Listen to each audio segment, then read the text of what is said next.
That's a great job. Thank you very much. Now, did anybody bring a book? We were going to try to sell something. You have one? Yeah. Okay. We obviously didn't set anything up. So what I want you to do is, will you do me a favor? Take this little paper ball and just toss it to somebody you don't know. Have we met before? We have not. We have not met before. Lend me your book just for a second. Well, I'm going to take my life into my hands. Can I borrow you? Lend me the book. So the idea is, this is something new that we're working on here. This is a book I haven't read, but I'll go through the book and we're going to bookmark a page, all right? So if you could do me a favor and just say stop anytime you want. Stop. Right there, you're sure? Sure. You sure you want to bookmark it right there? Okay, look at the first word on that page. Have you got it? Yes. All right, now, you have it in your mind. Is there any way I can know what that word is? I wouldn't think so. You wouldn't think so, would you? Right, you can hold on to your book. Okay. All right, you're thinking of the word. I'm going to read your mind. I'm going to read your mind. I'm getting the impression that it's,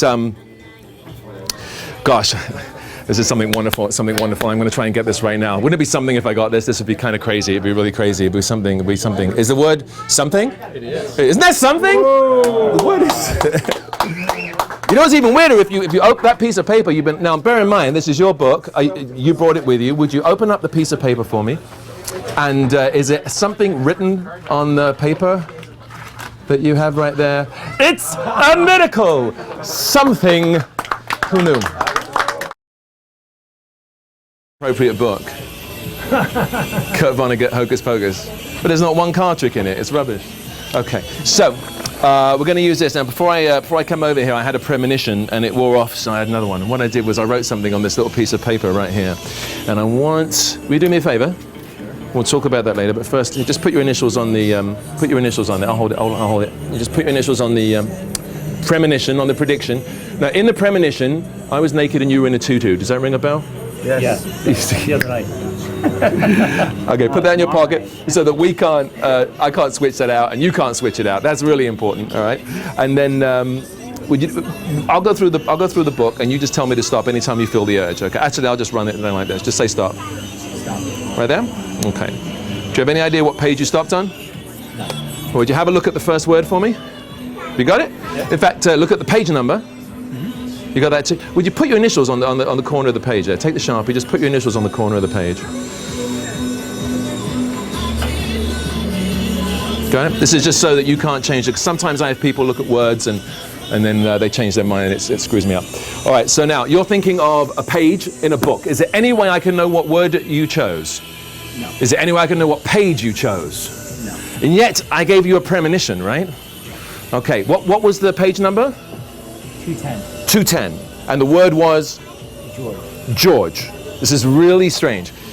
Take out the piece of paper from your pocket. It's been in your pocket the entire time. It has your initials on it, so nothing's been switched. Can I grab it? Look, it's written on this piece of paper is George. But here's what's weird. The book is called Hocus Pocus, and there's kind of a magical theme, and I thought, I can't just end on George. Maybe I could do something really crazy. Open up the book to page 210. It'll be easy to find. It's the one that you initialed.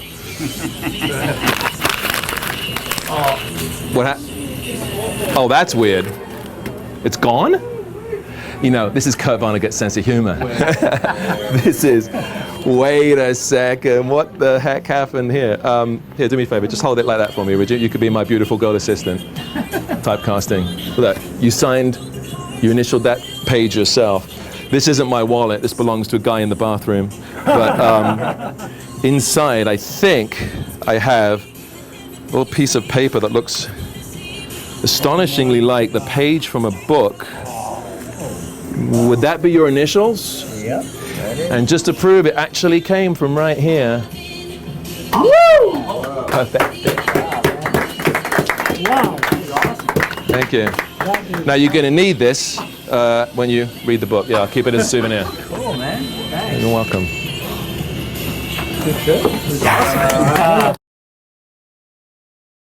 Stop. Okay, have a look at first word on the, call out the page number, would you? 114. 114. Would you look at the first word on that page? Have you got it? Yeah. Okay, so I got this book memorized actually. So if I remember rightly, 114. The word is. Hold on to the book just for a second. 114. The word is cash. Yes. Is that right? It's a memory test. Open up the book to page 114 and let's see what... Oh, not again. Is that the only one that's ripped out of the entire book? Look at this. This is 114 is gone from the book. I don't know what could possibly happen to the... Oh, God. You want to do me a favor? You want to just unpin it? We want to make sure this is the actual page, after all. Let me see. Page 100.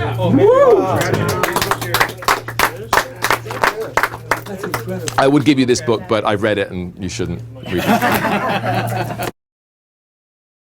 Right, so now the reason that I brought you here today is, first of all, we're here in Zhenya's home, and what's your name, Zhenya? Zhenya. Isn't that fabulous? I'm obviously rather psychic. Obviously very crazy. Got a little book here, Savages. Have you read the book? No. Okay, good. That'll be perfect. And also, I'm going to ask you a little question. Do you believe in ghosts? Sometimes. Because we're going to use one in tonight's show. You see, I have this little spirit guide. Her name is Tituba, and she was the first witch to be burned back in Salem. She's young, she can't read, and she writes a little bit, and she's rather prankish, but together, I thought maybe with Tituba's help, we could create something really unusual. And that's one of the reasons why I chose the book Savages. Okay, so we've got Savages, we have a pen, we also have, this isn't mine, Tituba stole this from somebody. She's a little, like I said, she's a little prankish. The first thing I want you to do before we do anything else, is there anything on this piece of paper? Just right. No, there's nothing. There is nothing on this piece of paper. Would you fold it up? Just pop it back inside the wallet for me. Here we go. We'll keep it nice and tidy. Okay, and would you sit down on the wallet? Oh wait, before you do that, I want you to put your initials on there. Put your initials on the paper. Like inside? Yeah, no, just on the outside, so you'll recognize it if you haven't seen it yet. She's going to initial the paper. That's great. Now close up the wallet, put it underneath your butt. Okay. That way, Tituba's got a challenge. Okay? I don't know what that means. Okay, so I'm going to have you choose a word. We're going to bookmark a page for Tituba. Okay. And the way that we do this is very simple. I simply take this. Okay. And I'll take one of the cards and I'll just run it along the pages like this. And you just say stop anytime you feel the urge. Stop. Right there, are you sure? Mm-hmm. Do it again, sorry. Stop. Right there. Now we can go further, we can go back, whatever you want to do. Stay there. You want to stay there? You're sure? You can change your mind. No. It's a lady's prerogative. Okay, you got it? Alright, so have a look at the first word on the page. Do you have it? You have it in your mind? And look at the page number. Can you memorize that as well? So you've got a page number and you have a word. Right. So let's think about this for a second. You could have stopped me anywhere in the book, is that correct? Yes. Okay. And I want you to concentrate on the word that you're thinking of. Focus on the word and we'll see if Tituba can write that word on the piece of paper in the wallet that you're sitting on. You might feel a little something. Oh, wow. Okay, this is weird. Sometimes Tituba gets a little prankish and she's like doing this down my back. Wow, that's kind of strange. She's scratching my back. Is the word scratching? Yes. Yes? Wow. That is so freaky. Well, let's see if she wrote the, take out the piece of paper. That's the piece of paper that you folded, you put it in the wallet yourself, Yes, you initialed it. What? Did she get the word on the paper? Oh, well, I guess in some way she did. Oh, that's impossible. Wait, this is the page from the book. Well, it's the page from a book, page 256. Would you just turn to page 256, just to confirm? I mean, you could have stopped anywhere in the... Whoa. Check that out, people. How did you do that? That's Tituba's idea of a prank. But you know what's really wonderful? Is it's a really great book, and you get to take it home and keep it as a souvenir. Thank you. You're welcome. That's crazy. It's just nuts. I just had it in my hands. Right? Boom. Zhenya, have you recovered from the previous trick? Not really. Oh, good, because we're going to move on to the next one. Okay. I want you to, I know what you're thinking, that was my book, maybe there's something tricky about it, although you did get to keep it as a souvenir. So I want you to run into the library over there and pick any book you want. Okay. Okay? Sure. We'll come back in a second.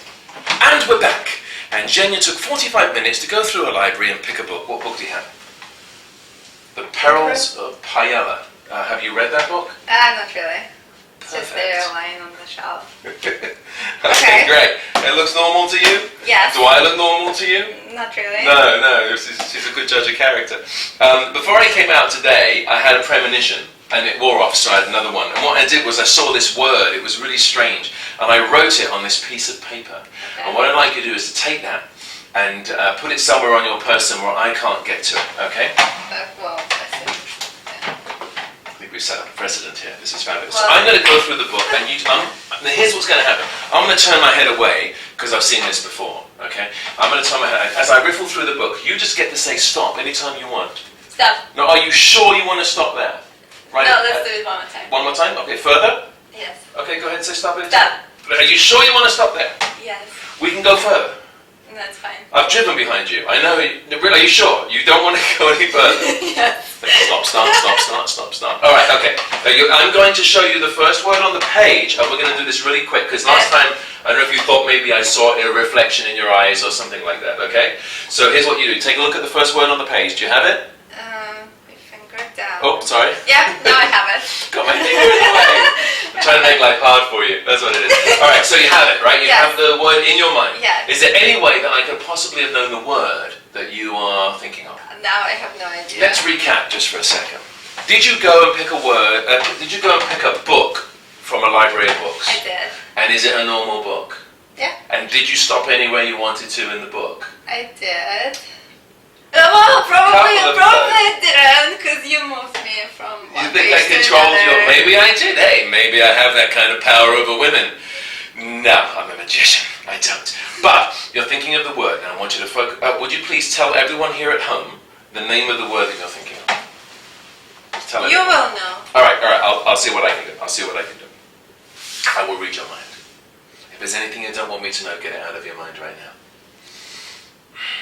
Okay, I'm not going to read your mind because it's tricky. Instead, I'm going to just see if I can figure out what it is that you're thinking of, what it is that you just looked at. Because this is where the power is, right? Because anybody can read a mind. You can read minds, but most people's minds aren't worth reading. Or if you're reading a guy's mind, he's thinking about sex every 7 seconds. It gets really icky. So what I think we'll do is, I'm just going to see if I can kind of focus through the back of your head and see if I can look at get the word that you're thinking of, that you looked at. See if I can visualize your eyes, what you were looking at. We flipped through the book. Yeah, I'm seeing it now. I'm seeing through your eyes, and I'm seeing that we stopped and then we moved again. And it's a 4-letter word. It's a 4-letter word, but sometimes it's a 3-letter word. Am I right? Oh my god. Yes. It's a 4-letter word and a 3-letter word, probably because it's a plural, because there's more than one. Mm-hmm. Is that right? I'm getting the impression it's my arms are hurting. Is it arms? Is it arms? Yes. It is. It's arms. Yes. That's amazing. Ow. I don't know. It's freaking me out. But here's what's really strange. You could have chosen any book, and yet any page and any word, and yet. Do you remember that prediction that you're sitting? Yes. Would you take it out from beneath your butt? Even that sounds proper when you say it with an English accent. Beneath your butt. Look, right here. Pull off the paperclip. This is the prediction.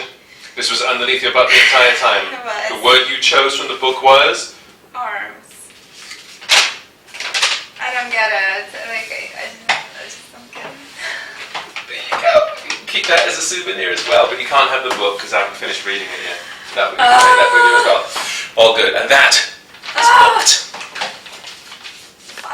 So here's the deal. All right, you just have to say stop anytime. I'm going to try and keep my head away. Say stop. Stop. Now, you want to go any further? Are you happy with that? Okay.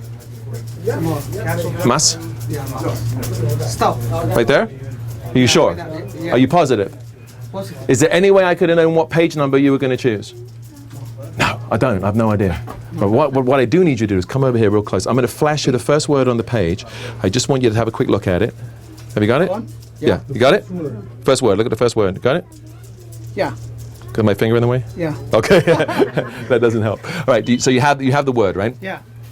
Concentrate, look me in the eyes, look me in the eyes, and I'm going to see if I can get the word. Am I right in saying it's got to do with fire? It has to do with fire. Does it have to do with cigarettes? Would the word be smoked? Yes, right. Now remember, this is any book, right? Open up that piece of paper that's been on the table the whole time.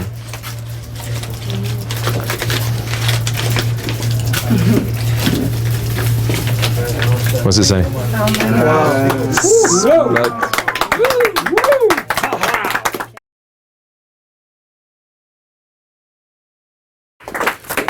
Okay, this is, anyone read this book, Lake House by James Patterson? It's about kids with special powers. It's pretty cool. Kids can fly, walk through walls. It's pretty amazing. Read minds. It's a great book. This is the premonition. I sealed it inside an envelope here, and then what I would like you to do, would you do, what's your name, sir? Sure. Have we met before? No. No, all right. We haven't set anything up, right? Nope. Would you take this marker, just put your initials on the thing right there. That would be very good. Thank you. And then we'll hand this to someone. Would you hold on to this for me? Put it in your back pocket. So it's marked so we can't switch it. Put it in your pocket. That would be great. And then let me see. Who hasn't worked yet? Who wants to do something here? Come over here. What's your name? Sasha. Sasha, would you pick up the pen for me? Sasha, I want you to say stop. We're going to bookmark a page, okay? Just say stop. Stop. Right here. You sure? Do you want to change to another page? You okay? Would you please call out the page number? 224. 224. And would you put your initials on the corner of the page? Go ahead, just pop your initials on there. That way we'll recognize it later on.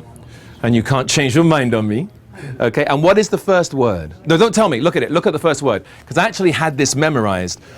If I'm right, then page 224, and there's a 400-page book. 200, would you hold on to this for a sec? 224 is, the word is strong. Yeah, strong. And that's, I know. Ooh, hush silence. In your pocket over here, you have a prediction. Check this out, people.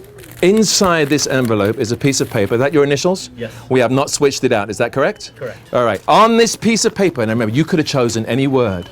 I wrote the word strong.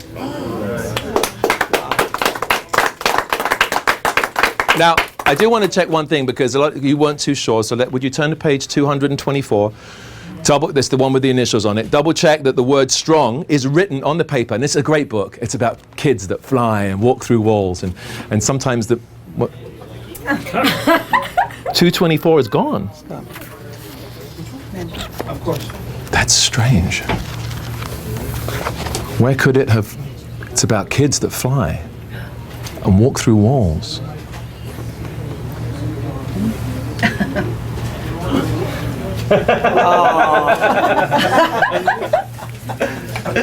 Is that your initials right there? Yeah.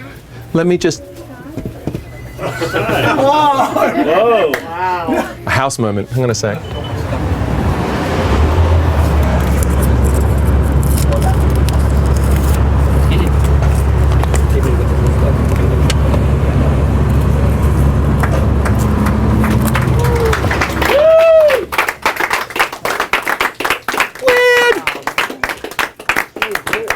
There we go. I'll take this off. So anyway, you'll need this page. Whoever wants the book can keep it as a souvenir. I'm not quite sure if it's for kids yet, but maybe one of you would like to read the story, and that's all for you. And that's booked. Thank you very much.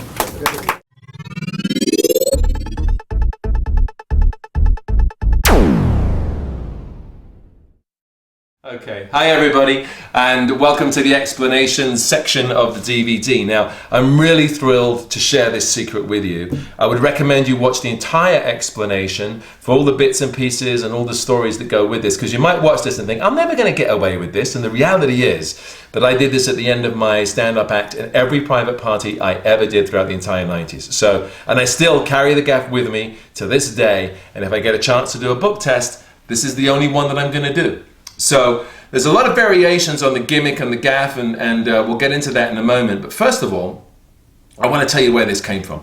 Al Baker had a trick called the dictionary trick, in which he had a dictionary, obviously. I'm actually just going to use a regular novel here, and a giant ass prediction in a giant ass envelope. Now, somebody in the audience yells stop as you move the the envelope along the book like this. So let's say someone yells stop, say here. It can be anywhere, it doesn't make any difference. And we just put the prediction into the book to mark the page. Now, that's all that happens there. Then you have somebody walk up on stage and have a look at the first word of the book. Can you see it right there? Can you see that first word? Good, right, that's the word right there. I'm assuming the word is, let me have a look at it myself, ground. All right, so the word is ground. That's the word that the envelope gets put in, the prediction gets put into. So then what happens is you look the person in the eyes, you read their minds, and you say the word is ground, which is kind of cool in and of itself. And then for the big finale, you open up the envelope, and inside there is a piece of paper with the word ground written on it. So this is the inspiration for my book test. Here's the gaff. Are you ready for this? The reason that you need an envelope that's bigger than the book is because glued on the back of the envelope there is a single page. Okay, and of course the word right here is ground.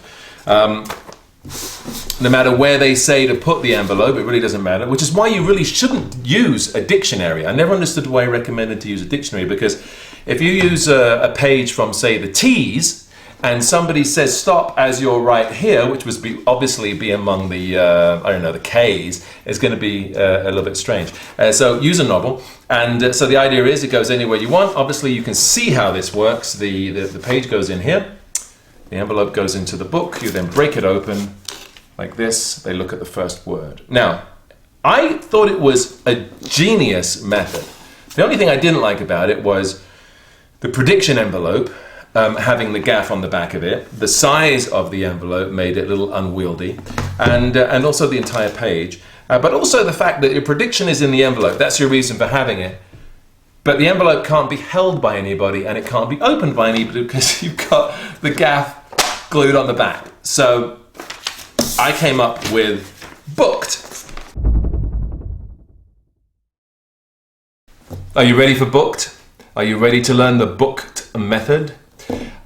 It's really very simple, and it's a very easy gaff to make. And this is one of the reasons why we didn't make the gaff for the DVD. This DVD is going to be sold all over the world. You can make the gaff in 10 minutes, and in any language that you want to make it in. So I recommend that that you just party on down and make one of these. Okay, so you need a book, and let's say that here we go. This is the gaff right here.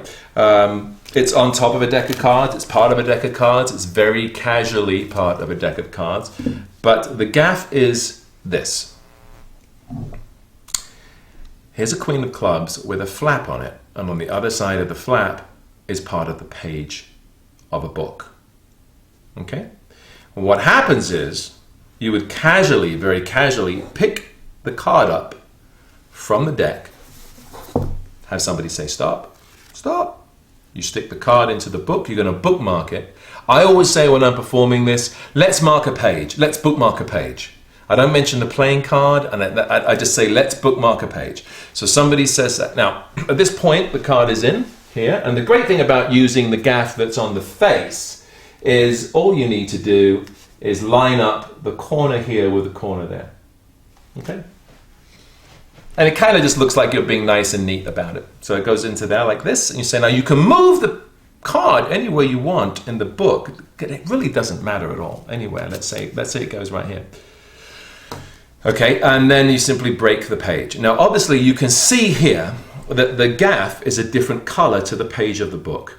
Here is where borrowing the book at a party is actually an advantage. I'll show you why.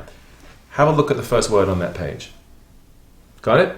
Now, did you even notice the color of the rest of the pages? No, because as I bent it open like this, my hand was covering the join. And the person who's looking at the first word is focusing here. They're not focusing on the rest of the book.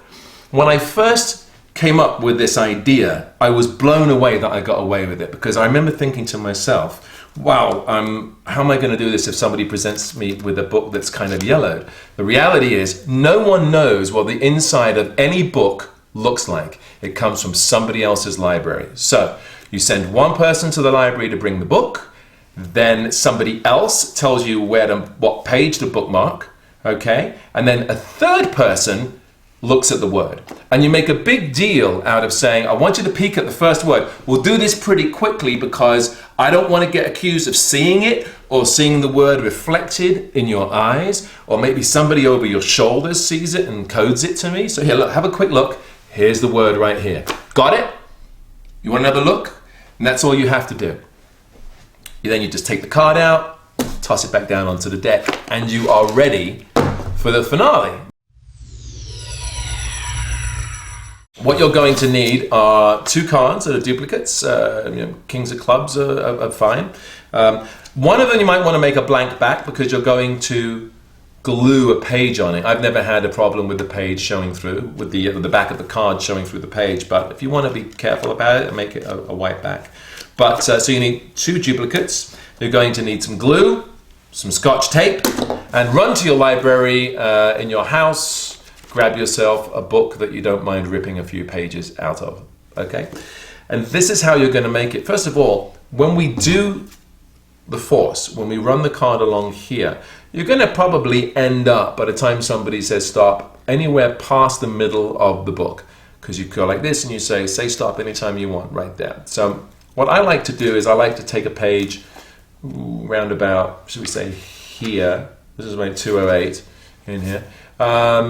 And also, this is not a very good example of the kind of book I usually use. The one that I like to use is like this, because it has a page number here.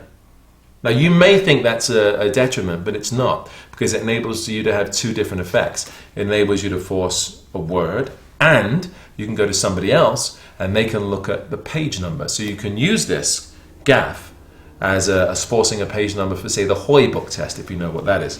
Anyway, what you do is you take a page out of the book, pick a nice, interesting word. She, it's not so exciting. Anyone, that's not good. I want to get something a little bit juicy, not too colloquial to the book, because if you because what happened to me once was I was doing this and somebody got a very specific book, and I had an interesting word on my gimmick, and when we predicted it, everything went great, and the person who got the book had read the book and said, I don't remember that word being in the book, and it was like this thick, paperback, and started to page through the book looking for the word. Only ever happened once. Luckily, his friends got really bored waiting for him to look through the book, and they got him another drink, and he just kind of closed the book and went, what the hell, that was amazing. But just so you know, so you don't want to use a specific name or, you keep it fairly generic, but interesting. So something, for example, here's something, Now that's kind of a fun word, because you can, as you're reading their mind, you can say, you know what, I'm getting something, I'm focusing on something, you're focusing on something, which is interesting because the word is something. Isn't that something? Now you've got a presentation, okay? So let's go with something. Take this, here's the best way to do it. You rip the page out, and then what you want to do is you want to cut the border off the King of Clubs, which I've done right here, and then put some glue on the back, which I've also prepped earlier. Glue this. Here's your king. You're going to glue the page onto the back. Now, I like to do that. Here's what I like to do, which is a little bit extra work, but what the heck. It goes over, the page goes over the edge of the card. Now, why do I do that? It's simply because I like to make sure I have a nice clean, I make sure that it's glued on here, but also when I cut the gimmick, it's going to fit perfectly. You can see right here. So as I go down, now, there's no doubt that the paper goes to the edges of the card, because the last thing you want is a piece of playing card flashing when you're flashing your gaff. So there we are. Here is here's 1/2 of the gaff. Additionally, you're going to need a little bit of scotch tape. So a small piece here. Stick that onto there, double it over, and then line that up, that edge there, with the King of Clubs. You just simply hold it and crease it a little bit, and then place it on the edge of your king. Down. Look it in. And there you have one booked gimmick. And you can do the same thing for the back or the diagonal version or the Z formation, whichever you want to do. So simple to make. Make a bunch of them so you have a bunch of different words and fun words, you know.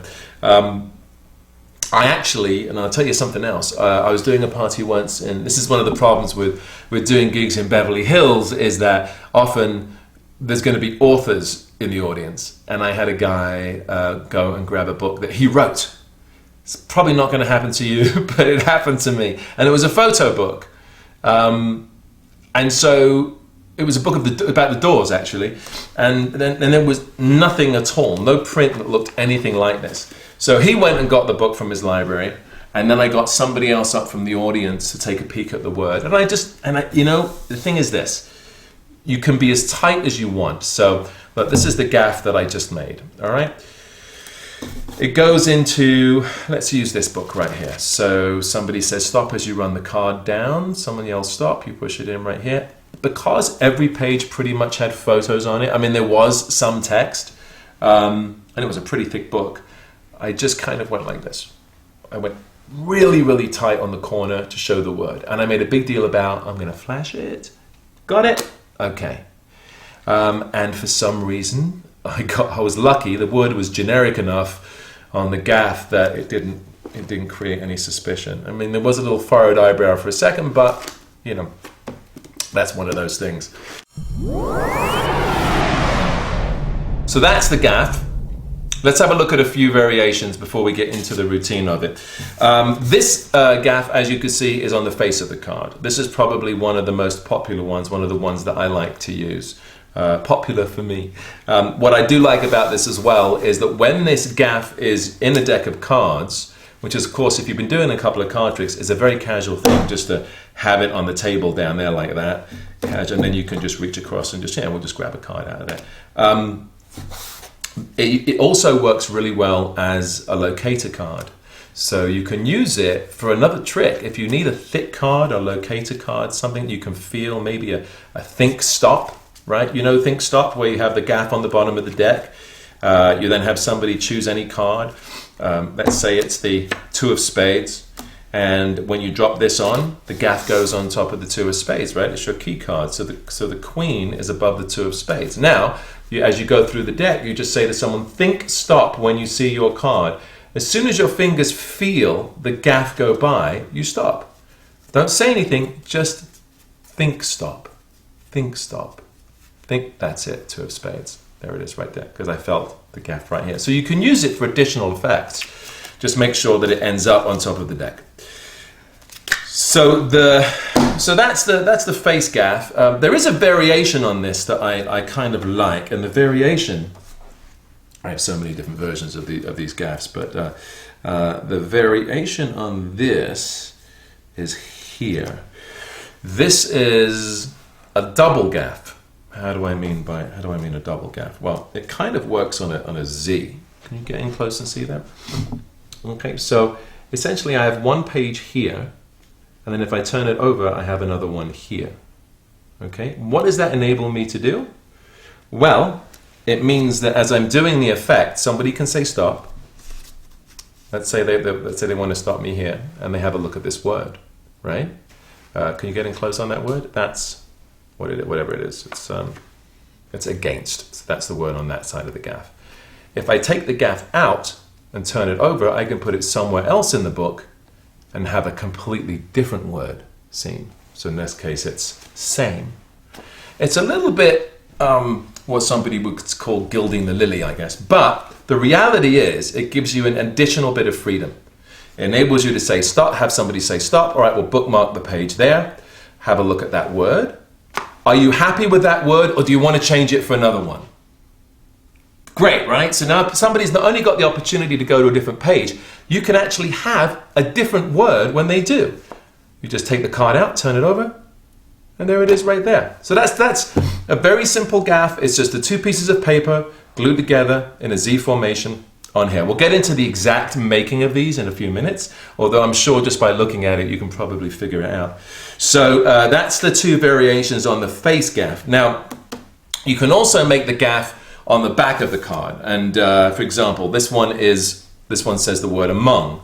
I have it on the back. There's a nice kind of like an inch cut off of it there, so that when it goes into the book and you line it up on the back here, you line this up here, you get like a nice, you've got like, whoa, it's alive, don't let that happen. We should definitely keep that in, by the way, just to show you that handling is very important.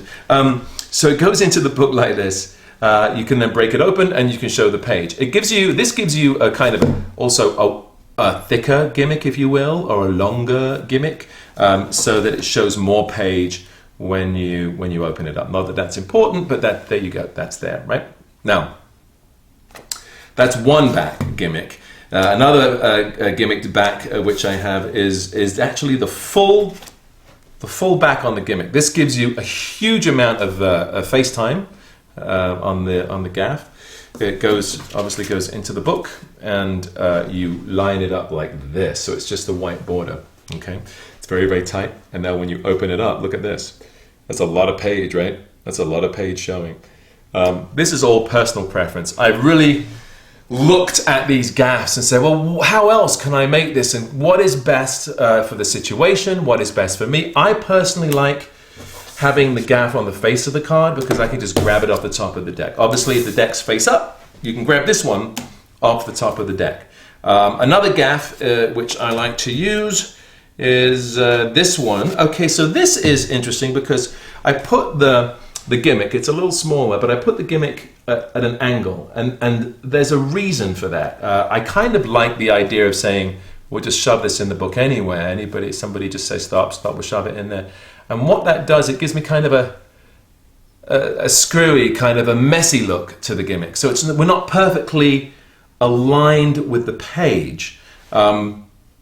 This is kind of interesting psychologically, because if the card is aligned with the page, I suppose the idea of the page being on the back of the card and lining up with the book could possibly appear in somebody's mind. But having the gaff at an angle like this means that when you line it up, it lines up apparently quite messy, and yet you still get your peek at the first word moment right here. Something to be said for this. I also have one that's made, so you can see this one here, for example, is made, and I didn't bother matching the back. I didn't bother to do that. This one, I matched the back so that it kind of blends in. Most of these gaffs are not going to take an extended viewing period, so it's a matter of, you're just going to like show it, you're going to flip it around. I actually kind of like to do this. So for example, with the queen that's right here, I'll pick it up and then I'll say, you sir, would you just stand up for a second? And you're just flashing the card casually, as opposed to, here's the card. Just flash it and then you're home free. This is a variation of gaff that I rather like, and it enables somebody to hold the gaff and the card and push it into the book themselves. It's not entirely necessary, but the idea, and this is how it's made, it's actually a double card with a flap that fits perfectly inside. So the way it's made is you take a card like this and you cut a window of the jack, okay? And then you glue the page on this side, obviously here. So this is made so that obviously when you cut it with a razor blade, it fits perfectly inside. This edge is not cut. So this is then glued on the back of a regular playing card. And now you have a gaff that pops out when you need it, but when you start the effect, you just push it all the way in. It kind of locks into place because you used a razor blade to cut it, and somebody can hold here and they won't feel any extra gaff or piece of playing card. In case you really want to use that, that's also a variation on that theme. So many gaffs, so little time. There's a few others that I want to get into. two other, if you go away from playing cards for a minute, because some of you may not want to use playing cards, you may not have playing cards with you if you're doing a mentalism act and that's the way you are, you don't want to use cards. A business card is kind of a cool idea. This is my business card, and from Magic Days, and what you can see is I've just simply made a gaff on the back of the business card. Now I haven't bothered to try and make it blend. There's really no point in that. But you just grab a business card, grab a couple of business cards, and on the first one, write your prediction, hand that to someone. Take the second one, stick the business card anywhere in the book, and you're home free to do your flash of the first word. Okay? You might also want to think about not having the gaff on the white back, but having the gaff on the face. And that way you could borrow a couple of business cards from somebody, and if somebody gives you a white-backed business card, you can switch it for your gaff. I mean, if it's white on the back, it's white on the back, so they'll think it's their business card. So the business card gaff is nice. You carry it in your wallet. You can use it at any point, at any time. The other idea, of course, is to use, we're talking about bookmarking a page, but to use a bookmark. A couple of variations on this idea. This is the gaff here, and you can see that it folds out like this. Okay, so it's there, it's here, and it folds out here. You can also make it so that it swivels out, and that's another possible variation on it. And the idea of this gaff is, as you put it into the book, what happens is it swings out, and then you can line it up and show the page like that. Okay, and then you pull it out, and you can get rid of it. So again, it's kind of a nice, it's a very natural, if you go down to Barnes & Noble or any famous well-known bookshop in your neighborhood, they always have their own personalized bookmarks, so you can get one of those. And again, as you put it into the book here, you let this flop down into position. You might, if you feel like it, you might be able to have it here for a second, and then under cover of behind the book, you can let the card flop into your hand so it's already open. That would look like this. So you're here, you've got your book, you ask someone to stand up, and now it's already popped into my palm, and so I'm ready to put it into the book in this position. Okay, so then it goes into the book and you're ready to go. For me, I will never use the bookmark. I much prefer using a playing card or a business card, but that's that gaff.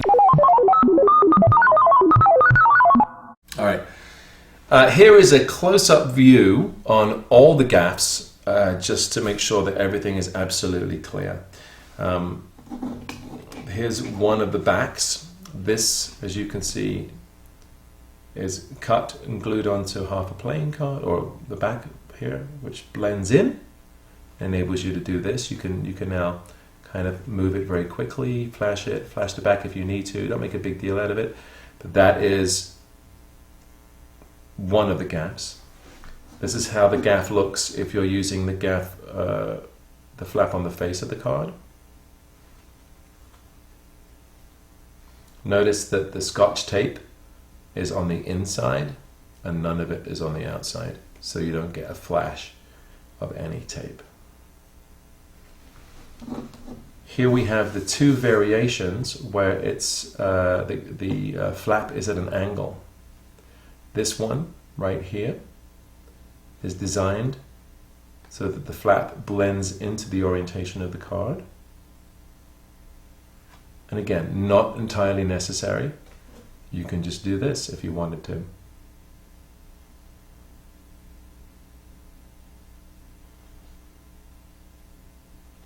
This is kind of a cool little line right here. I'm sick of hearing. You can get a lot of fun out of that if you have someone read the first line to themselves.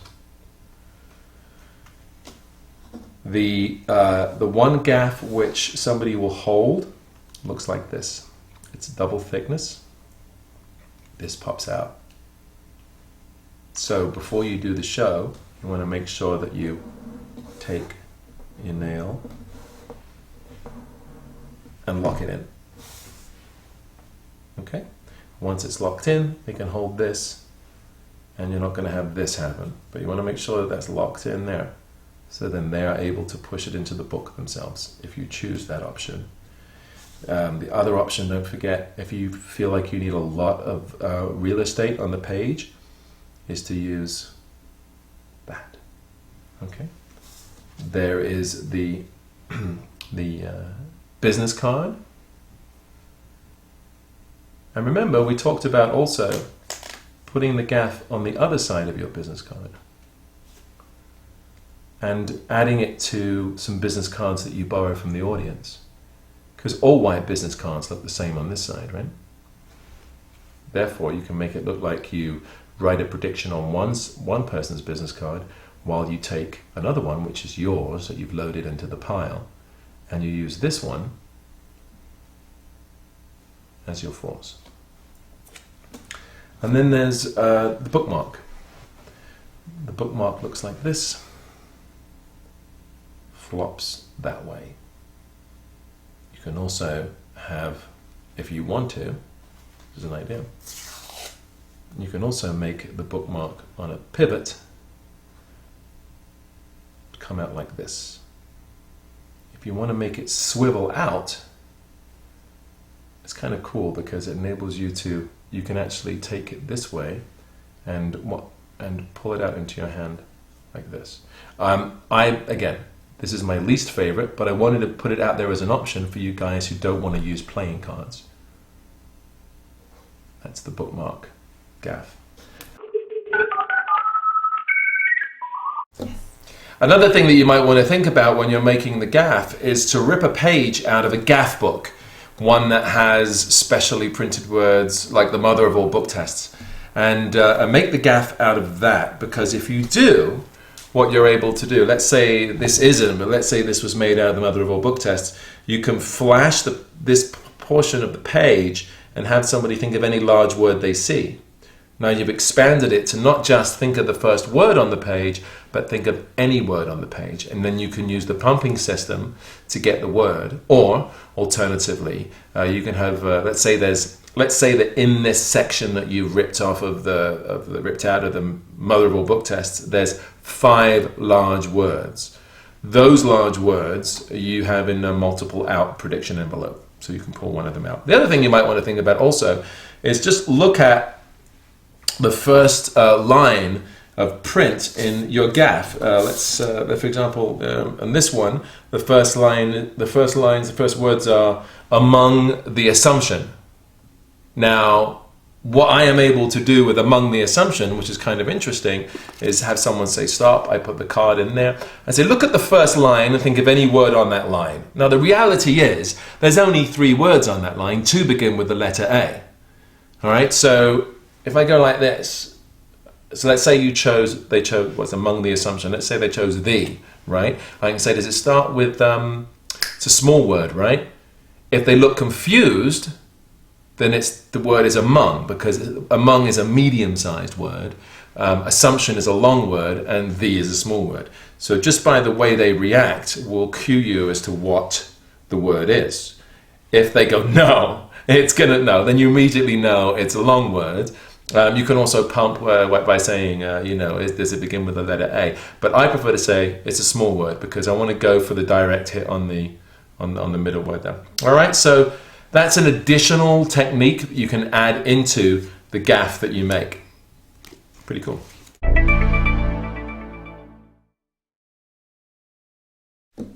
Now I'm going to show you how to make the Z formation double gaff. It's pretty cool. Have a look at this. For this, you're going to need one regular gaff, as I've already told you how to make. Okay, as you can see, and the first one right here, you can see it's page 110, because we want it to be in the first third of the book, and the word is time. So that's your regular gaff right now. You also need an extra flap. This flap has a page number that is later, way later in the book. In this case, it's 218, okay? And of course, your little bit of Scotch tape right here. So here's a very simple way of doing it. Here is the gaff, page 110. It opens up to the right. What I'm going to do is turn it 1/2 turn clockwise, and then take the gaff, the second gaff, and take that onto the front of the card. like this. Okay? And here you have a Z formation gap. And how does this work? Well, I'll show you. The first time you open it right here is 110. And then if I turn the card clockwise and open it again, it's 280. It's almost like a Jacob's ladder of card gaps, if you will. It's very, very useful. The handling is simple. The handling is simple. You borrow a book from someone, they bring it over, and then the first time you want the word to be chosen in the first kind of third, because your page number is 110. In case somebody notices that, it's a little bit. Of course, if you want, you can always choose. You can always choose pieces of page that don't have numbers in the corner. I like to have the numbers there in case I want to use them. But you hold the book above your head, you riffle, someone yells stop, stop. You put the card in as a bookmark, you have the person come forward and look at the word. Page 110. Now, the word in this particular case is time. Page 110, time. And I say to the person, are you happy with that word? Do you want to pick another word? It's your book, your choice. Should we do it again? Yeah, I want to do it again. Okay. Now, if you notice what I did was I turned the card 1/2 turn clockwise. Now I'm set ready for the second word. So I go down the book something like this. This time instead of going back with the thumb, I riffle forward with the card. Say stop anytime you like. Stop. Now I'm in the back section of the book, which is great because my page number is 280. And so I'm in the back section of the book. I put the card in like this. And now I'm ready to show the second. If you want to have a look at that, you can see it's page 280. Okay, different word. So here you have one gaff that forces two words out of any book. I mean, if you wanted to, you could go over here and have one word chosen and go over there and have a second word chosen and still get them both. It's a pretty amazing gaff. Also, it enables you to force a 3-digit number. So in this particular case, 110 or 280. So you have 4 different choices, 4 different forces from one playing card.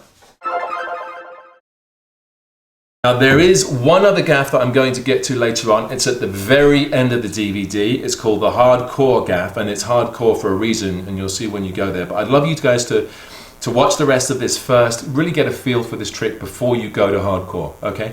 So a couple of more things about these gaffs. First of all, loading it from a deck of cards. Let's say that you've done a routine, and let's say that you don't want to have your gaff, your gimmick in the deck, right? You don't want it there because it's going to get in the way of everything else. So a very simple technique which I used a lot was to have the gaff in my pocket right here, and then at the end of the routine, and because my gaff is a queen of clubs, at some point I always thought it was kind of fun to force a queen of clubs on somebody in the audience and do something with the queen of clubs, whether it's a mind reading thing. Slap it on top of the deck and put the cards away for a moment. And as they go into the pocket, they go behind the gaff. So now the gaff is on top of the pack. All right? Then you can start your book tests, and if you do a routine with some gaff books at the beginning, finally you send someone to go get one of their own books, one of their regular books, and then we just want to bookmark the page, and that's when you just reach into the pocket and casually pull a playing card out, flash it, you're ready to go to do the routine. Okay, that's another way of bringing in the gaff. Let's have a look at a couple of the ways that you can have people select the page, depending on how intimate your show is. I'll use the gaff which has among the assumption, being the first word on the page, the fourth word. There's a few things you can do. If you're fairly close, you can simply go up to somebody and you can say, look, I'll just run the card along the corner of the book, and you just yell stop anytime you want, and then you just stick the card in. Okay? Then you give them an opportunity do you want to start again? Do you want to go for a different section in the book? You're more than welcome to. I don't want you to think I controlled you. I don't want you to think that. I did, but I don't want you to think it. So at any point, if they want, you can do this as many times as you want until they're satisfied that you've marked the page. What's an interesting thing to do here, by the way, if it's a slightly larger audience, is to go up to the person in the audience and say, let's just mark a page. Here, let's just mark a page. Say stop. Now, you put the card in yourself, but nobody else in the audience sees that. So then you can hold up the book here, and you can say, all right, you've marked the page. This is the one that you wanted, that you pushed the card into. This is the one that you wanted. So then the rest of the audience gets the impression that that audience member actually pushed the card into the book. The other way of doing it, if you want to be a little more dramatic about it, is to hold the book above your head. Hold the card and have someone in the audience yell out, "Stop, stop." And I do this because with one hand I'm doing that. And if I was going to do it here, obviously I can see the first word. So if I can see the first word where someone yells "stop," it's not amazing to an audience member that I can read that, even though later on you've got the prediction. I don't want anyone to think that I get a glimpse of that word. So I hold the book above my head, like this. Say someone yells "stop, stop," you shove it in there. Just shove it in. Are you sure that's where you want to go? We can do it again if you want. And you do that a number of times until they're satisfied, and then you can open it up and you've forced your word. Obviously, another way of doing it is to do it behind your back. I mean, there's so many variations on this, but this is how you get the word chosen. Now, if you are using a gaff that has a page number, then you also know that it has to be within a certain section of the book for it to look realistic, if you're going to use that page number. And the great thing is, normally if you start here and you go, someone yells "stop," you haven't started at the beginning of the book. You've started what is that, like a fifth of the way in maybe? So they don't even have a chance to go with this section of the book. And then you simply run your card all the way down until they yell "stop." Okay? And that's it.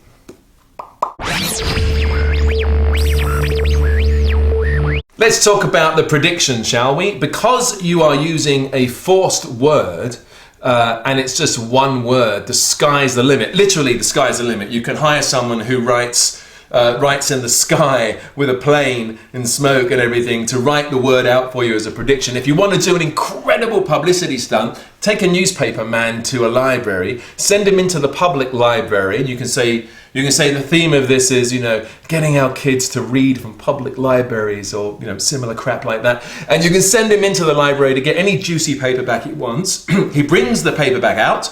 You force the word using the booked gimmick, by which time your pilot has written the word in the sky.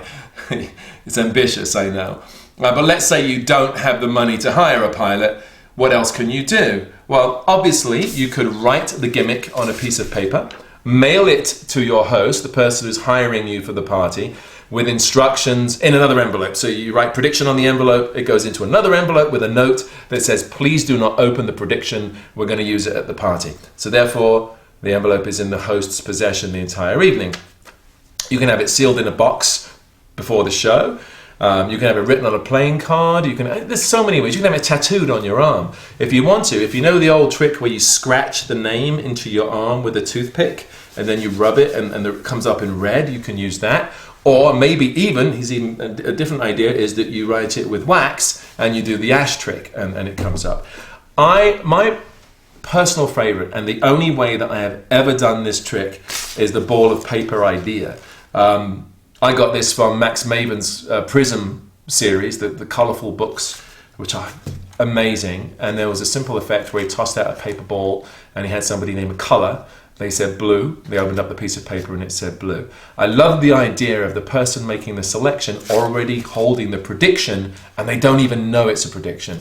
Yes, you lose a little bit on saying it's here before we start. But the surprise element on this is gorgeous. In fact, as somebody starts to open up the paper, the audience is way ahead of you. They're already saying, no way, it can't be. And when it's there, it's just killer.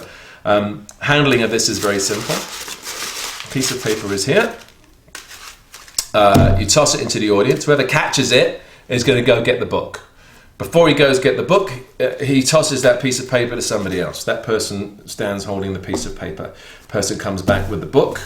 The person who now has the piece of paper tells you when to stop. You put the card into the book like this. Well, let's use the correct gimmick just for the sake of continuity, shall we? This is the among gimmick. So the second person who's now holding the piece of paper has told you where to stick the card. Hopefully it's been a physically capable place. They then toss the ball to somebody else. That person comes up and takes a peek at the word. Now you've got three people involved. The person who picks the book, the person who picks the page, and the person who picks the word. You're really involving the entire audience, and that ball is being tossed around to everybody. You have them look at the word. In this case, the word is among. You have them focus on it. focus on the word, read their minds, and then when you get it, it's big. I kind of like the one that we made when we were making the gaff, the one that said something. I think that's a really fun word to force. Anyway, so you read their minds and you get the word, and everyone thinks that's the end of the trick. And then you say, wouldn't it be weird if I knew what word you were going to choose from the book? Because if you think about it, if you really think about it, I would have had to know what book you were going to take from the library, what page you were going to choose, and what word you were going to choose. Now, admittedly, there's a little bit of double talk here because you just asked that person to look at the first word in the book. Later on, people will remember he just opened any book to any page and he predicted the word. So you say to the person, all right, so you remember, but it'd be amazing, right, if I actually knew in advance what that word was.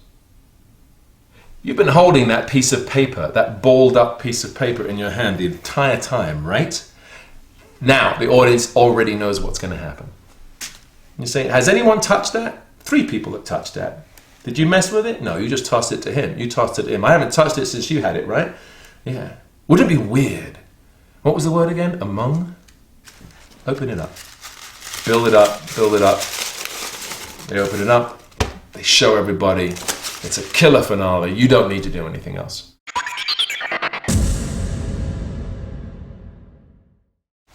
So now that you've seen a performance of Savage Tituba, let me explain why it's called Savage Tituba. Obviously, the savage part comes from the fact that I'm using this brilliant book, Savages. And this is what you can do with Booked if you use Booked along with your own book. Obviously, I created it to use it with any book. But there is a tremendous advantage to using your own book. For one thing, the gaff matches the color and print of the page.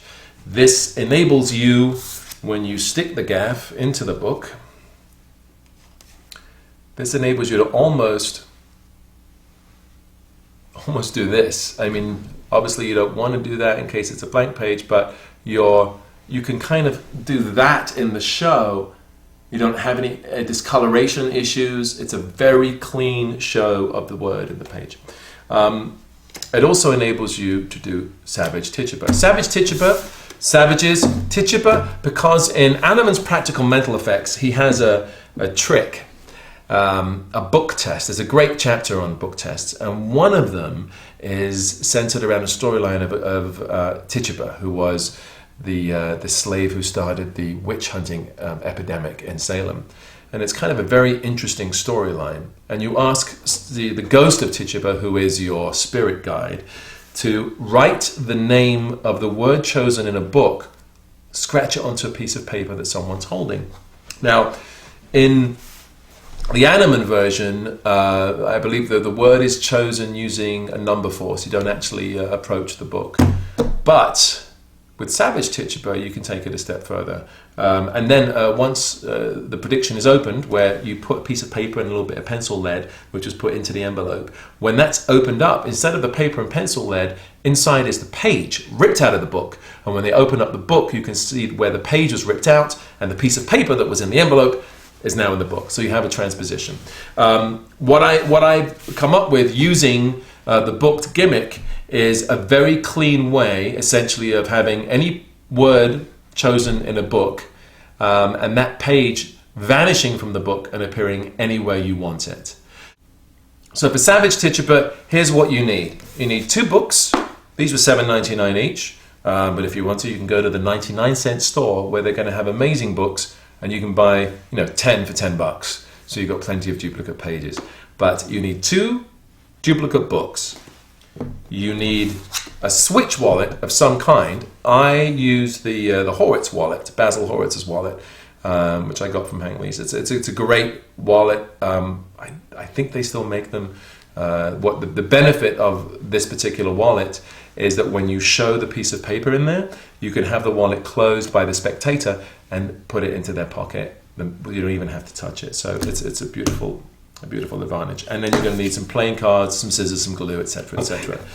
Here's what you do. First thing you go is you pick a page. I picked page 256. The word was scratched. I like that word because in the presentation I could talk about, gosh, somebody keeps rubbing their fingernails into me. They're scratching me. Is it scratching or is the word scratch? And they go, scratched. Okay, close enough. So it's fun, it's a physical, it's an active word, it's got some energy to it. You rip from this book, you rip out page 256. Right? Okay, get rid of that book. Make your gaff with page 256, which is what I did right here. You can see that the word is scratched on the gaff. Okay? This is in your pocket, wherever you want it to be. Take your other book, which as of right now is totally normal, turn to page 256 and rip it out, but of course rip out just half the page, leaving that piece right there. Then I want you to break the book in a number of different places so that it looks like it's been read, you know what I mean? And then also, and by the way, you should read this, it's a brilliant book. And also it makes it easier for the person to, when you're having them look through the book, it makes it easier for them to find that, because the last thing you want is this. Confined to page 256 when you're building up to your finale. This is the book that you need. You need this, you need your gaff, you need your wallet, whichever switch wallet you want to use. You can use a double envelope as well. So on the one side I have the paper, and on the other side of the wallet I have the page rather, and on this side of the wallet I have the piece of paper.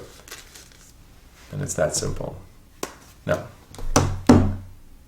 let's look at how you put all this together. By the way, if you're going to use Savages, please make sure you're over the age of 18, because if you haven't read the book, I can tell you it's rather raunchy and a little bit wild and very, very crazy. Chances are by now you've already seen the movie, which if we're lucky and it's half as good as the book, you're going to know what this is all about. But I don't recommend that you use this book if you're doing kids' birthday parties. And anyway, if you're doing a kid's birthday party, why are you doing a book test? All right, so an additional presentation piece that I want to give you is this. Here's the thought on it. The thought is this. The piece of paper, you can you show it and you apparently write something on here, right? Or you can say you're going to get your ghost to write something on here, your little spirit guide. You fold it up, put it inside your Switch wallet, and then you close it. And then you go, wait a minute, I almost forgot. Would you put your initials on there for me? You haven't put your initials on the paper. Later on, when they take it out of their pocket, and either you or the assistant, depending on which wallet you're using, opens it up, there's the paper. But what's interesting is that inside the paper is the folded page. And it's the initialed paper. Now, of course, this is done very simply using an age-old technique. Let's see, the folded page goes inside the paper. That goes inside the wallet here, so that the folded edge is on the outside. Okay. Now, on the extra, the other section of the wallet is the normal paper, piece of paper. You show this to be blank. Maybe you may even want to put like a little bit of pencil lead in there or something. Then you put it inside. You close up the wallet for a second and you go, oh, would you put your initials? And I've already switched it over to the other paper. Okay? This is already the one that has the page in it. So would you put your initials on there as well? And now you close it and put it down. And now you've got the page inside. An additional idea for producing the page uses the original method that we used for the prediction, which is the paper ball. I put the page inside the paper and then crumple it up.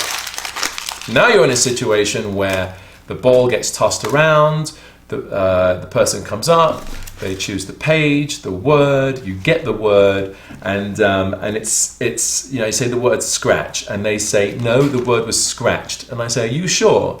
Would you check? It's 256, right? Would you check? They open it up. 256 is gone. That's strange. What could have happened to that page? And then you go, by the way, you've been holding that ball the entire time, right? Now you have a transposition of a page into somebody's hand. It's pretty powerful. And that's Savage Tituba.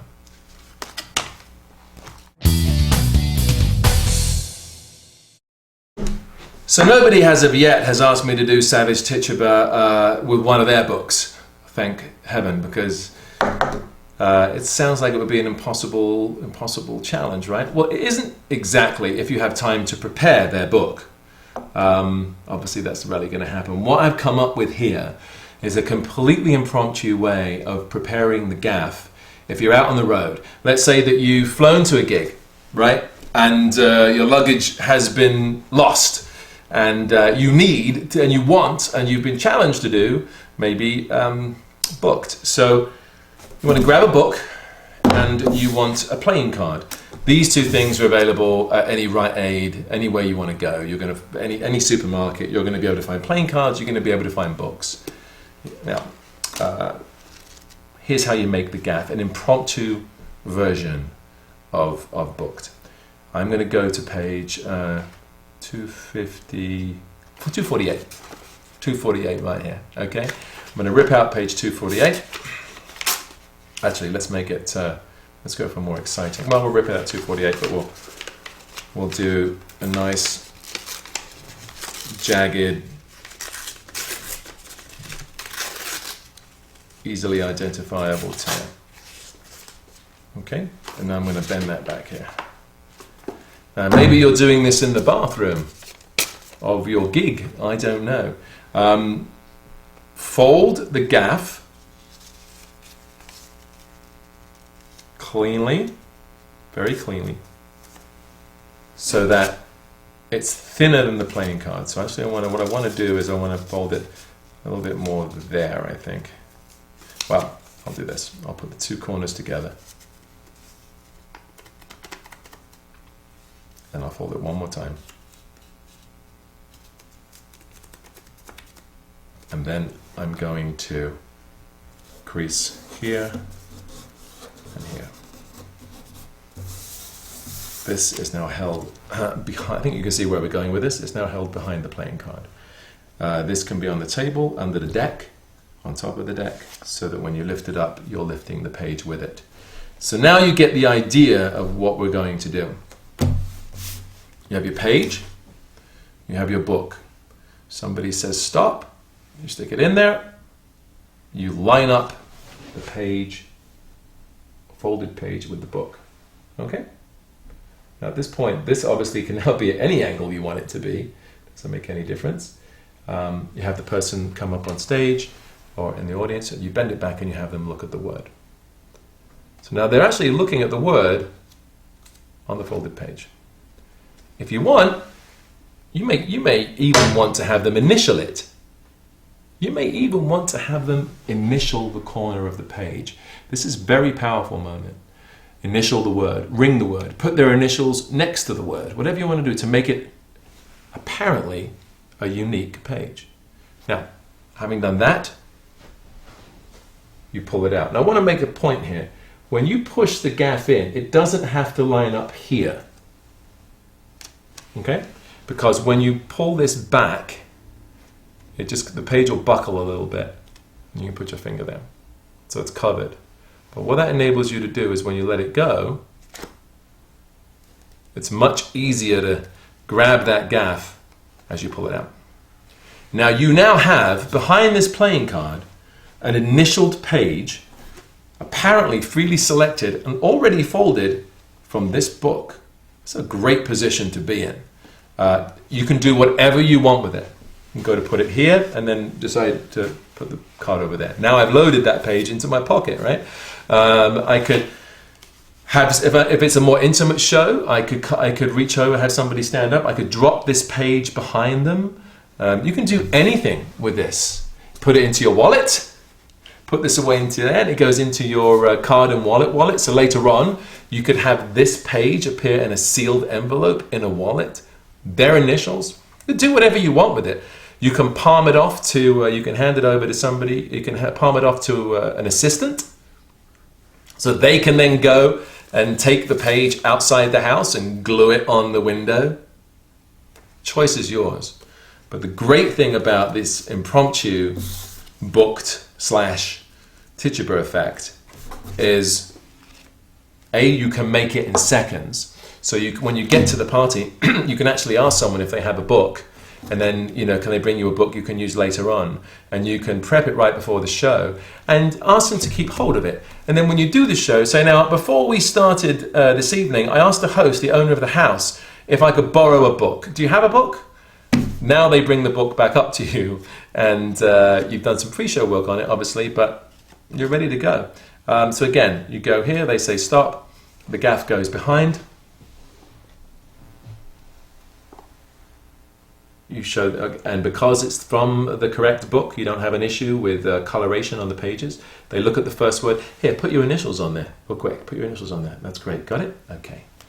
And now what I do is I take out the playing card, and I think all right. So we'll continue on here. You hold on to the book for me, and now I'm in a situation where I can get the word, and then if I want to, they can open up the book. Page is missing, and wherever I put this, wherever I dumped it, it fits, and it's their book. It's the host's book. And don't forget, you've got the initial on the page. It's one of my favorite points on this almost impromptu method, is that the page is initialed and vanishes from inside of a book to wherever you want it to go, without any sound whatsoever. It's kind of creepy. It's kind of cool.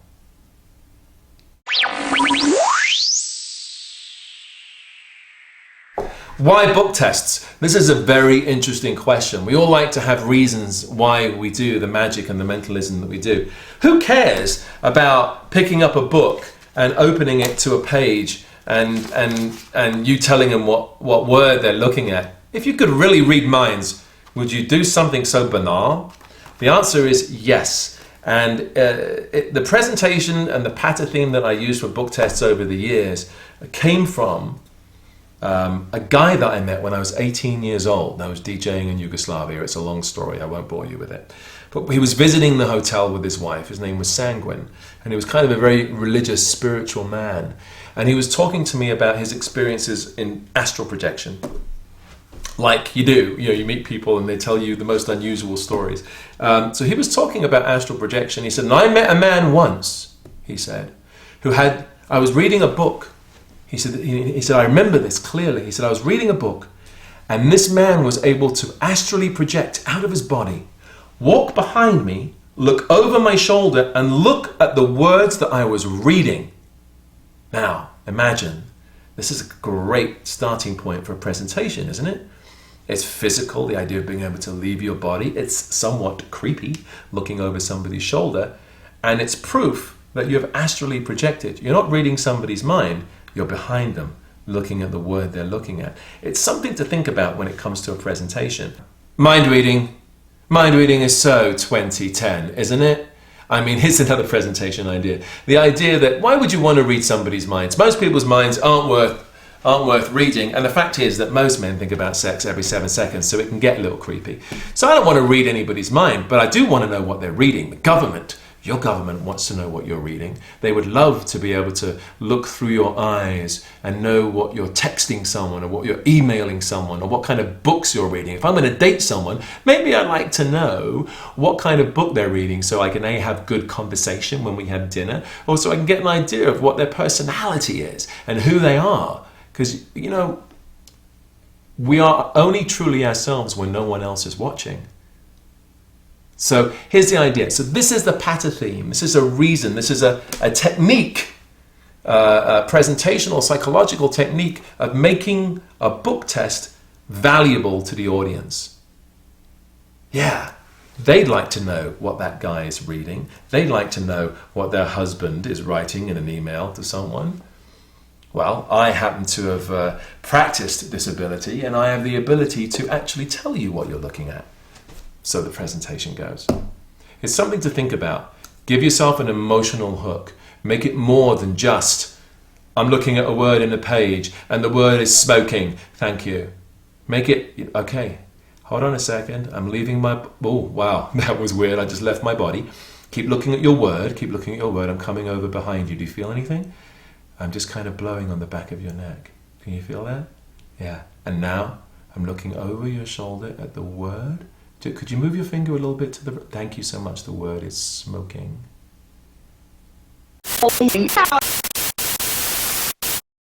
So we were talking about Savage Teachable, and for those who don't want to use a wallet, try using this instead. What I did was I ripped a page out of a book. I'm going to use this word right here as the force word on the duplicate, on the gaff, you know. But it's blank on this side. And what that enables me to do is screw the paper into a ball so that all the print is on the inside, so that it now just looks like a blank piece of paper. Now, out of a similar paperback, wherever I can find it, I find a blank page or a blank half page like this. This now matches this, you see? So you can screw this up into a ball too, so it kind of matches when it opens up. I think you know where I'm going here. So when you talk about, you have this one's finger palmed in the hand, and when you talk about Teachable, you talk about how you've been teaching her to write, and you want to see if she can write. So I'm going to give you this piece of paper, and as you're talking, and you're talking about your spirit guide and then Teachable, you apparently screw it and you switch it for the one with the writing on it. And there's a few techniques that you can use. Very simple technique is at one point you have it here, you pretend to take it, and you just do this. So you just kind of go like this as you are screwing it up. You give it to somebody to hold in their hands. The other one is called the Dimanche change, which looks like this. So this is the blank one, and this is the piece of paper with the words on it. So to do a Dimanche change, your thumb comes over, grips it like this, and pushes the other one up, loading a blank one into finger palm. And what's great about this move is it's as a coin change. I remember reading this in an old magic book. As a coin change, it's not very natural. But as a paper ball switch, because you're squeezing the ball, it makes a lot of sense that you're doing this, and it's one hand, so it's very disarming. And then you give the paper to someone to hold. Okay? Now, the most they're going to suspect is that a word is going to be written on the paper. What they're not going to expect is that they've been holding the actual page missing from the book in their hand the entire time. It's a lovely, intimate way of doing Savage Teachable.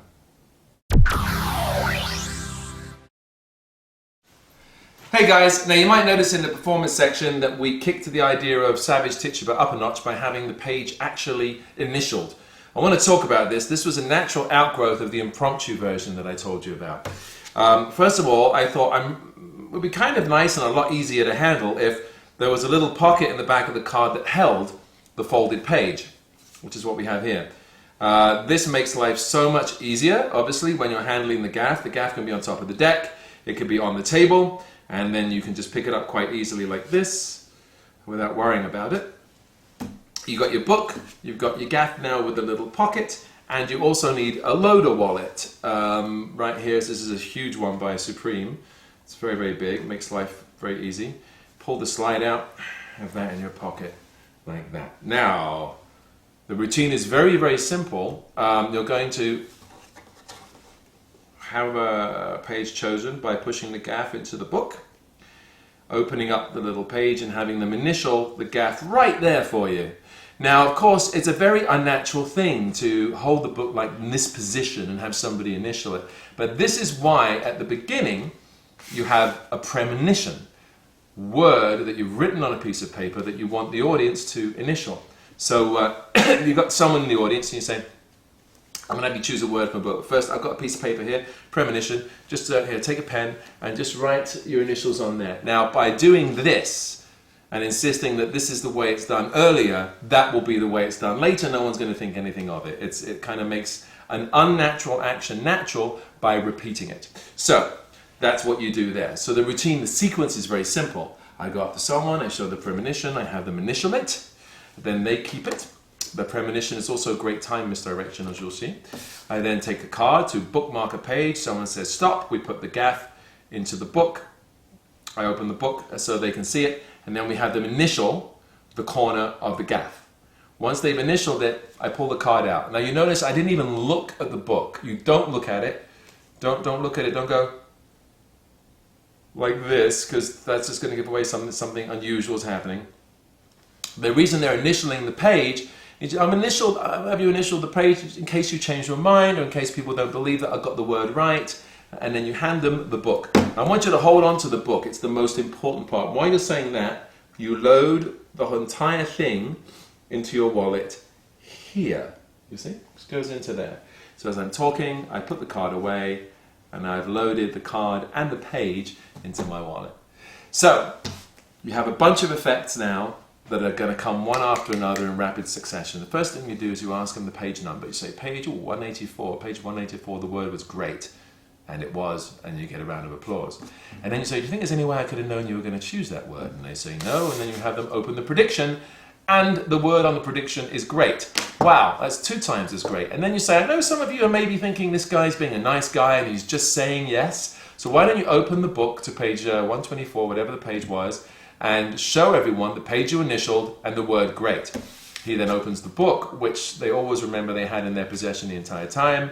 And when he does open it, he finds the page is missing. That's weird.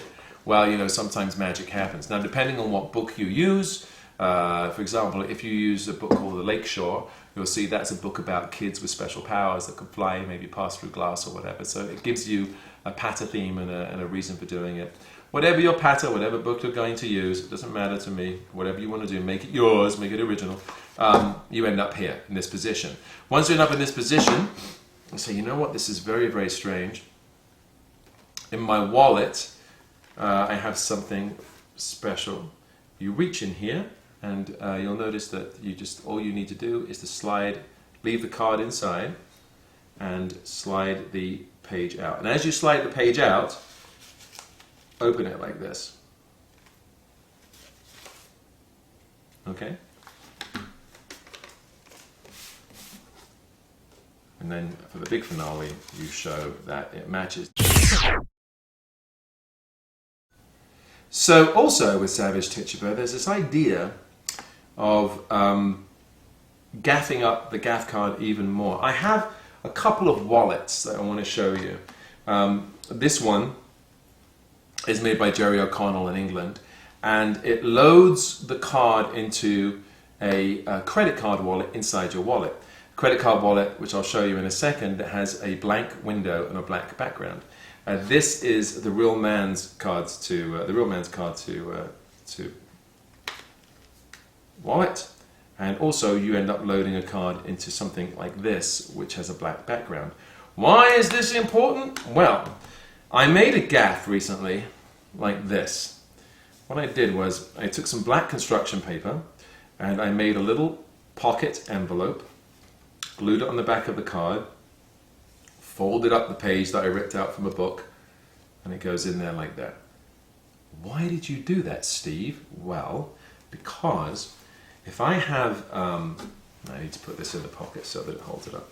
If I have this wallet, which is the Jerry O'Connell wallet, here ready to load, and I do what we've already discussed, which is, would you please initial the prediction?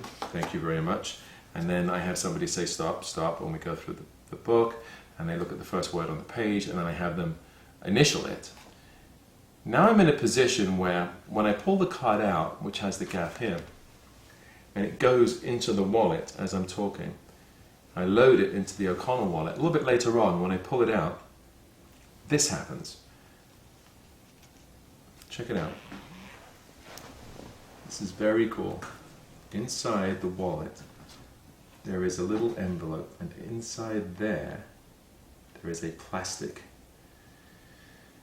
window, and behind the plastic window there is a page, and you don't see any gaff. The playing card vanishes into the wallet because it has a black bag. And finally, I want to talk about the card on the window. This was an idea that actually occurred to me while we were taping the explanations sections of this DVD. I talked about, oh, how, you know what, you could throw the book at the window and have the page stick on the window. And that was the non-initialed version. That was just earlier coming and sticking the duplicate page on the window, right? When no one was looking, like card on the window. But I then came up with the initial one, which you saw in the performance, and I have to tell you, this has been a blast. And I'll tip it to you right now. It's very simple. If you haven't figured it out already, this is what happens. The gaff is in the gimmick, and by the way, you can use any pocket. It doesn't have to be the black back to hold it. So the gaff is in the gimmick. That is on top of the deck right there.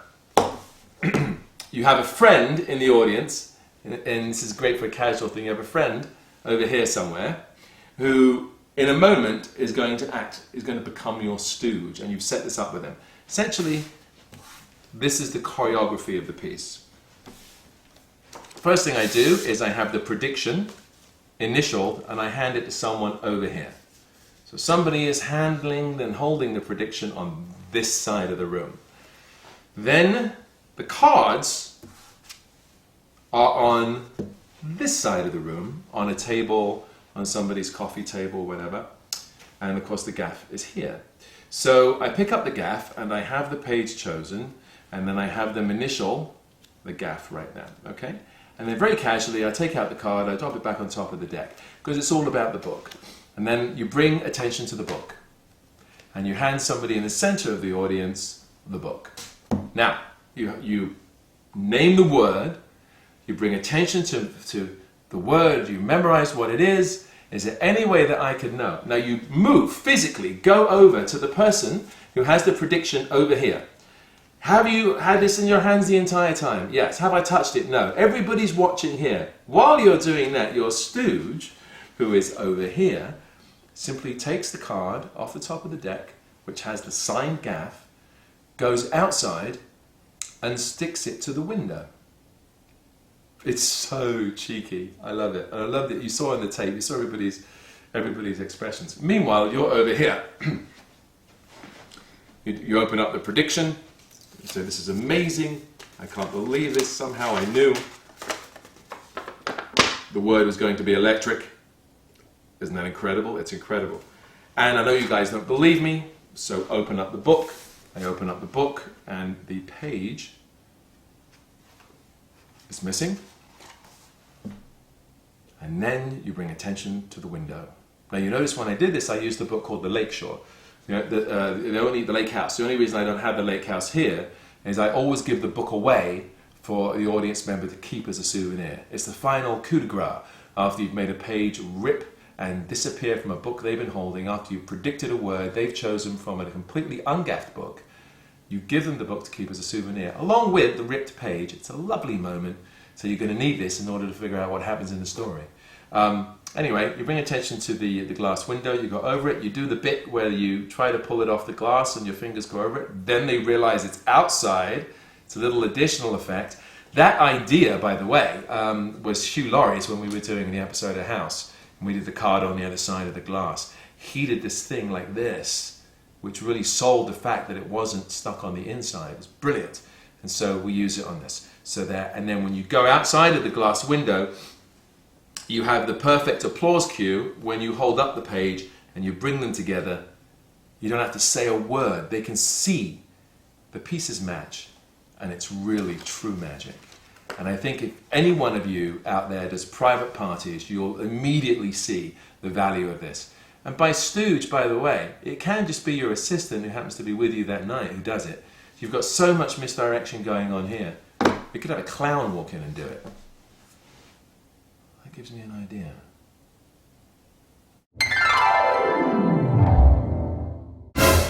All right, now earlier in this DVD I was talking about hardcore, the hardcore gimmick. It's a way of doing booked without any extraneous items, just the book that you borrow. So therefore no playing cards, no business cards, no bookmarks, nothing. By the way, when I came up with this, I thought there was no way. Again, I'm not very confident with the stuff that I come up with, and I'm like, oh, there's no way I'm going to get away with this. But this is, it's surprisingly deceptive. You have somebody grab you a juicy paperback. You bend it like this, and you go through. You say, just say stop anytime you want. And they say stop. You sure you want to stop right here? This is the page you want to stop on. You sure? Okay. So you have somebody. That person gets up, and they come up to you, and you say, I just want you to have a little peek at the first word. Got it? And I believe the word is Megan. Amazing, right? No playing cards, no business cards, no bookmarks. How does it work? Well, it is just the gaff. It's just the flat part of the gaff, actually. Here's what makes it work. You might think, oh gosh, I've got to palm this. How can I palm it? The reality is there is no palming because the handling of the book covers it. Let's say, for example, you've done your book tests, okay? And you have a couple of your books. You just make sure that you have this piece of gaff, which, by the way, is here. And I put a large M on here so you can follow the first word, the orientation. It has to be down to my right, down and to my right here. It's underneath the book here. Somebody goes and grabs one of their books. Say this is the book they grab. All I do is I put that in my hand here and I take away my book. And I've still got this here. I'll do that again for you. So we're here. I take their book. And I do this and I get rid of mine. This gaff is here at the bottom of the book.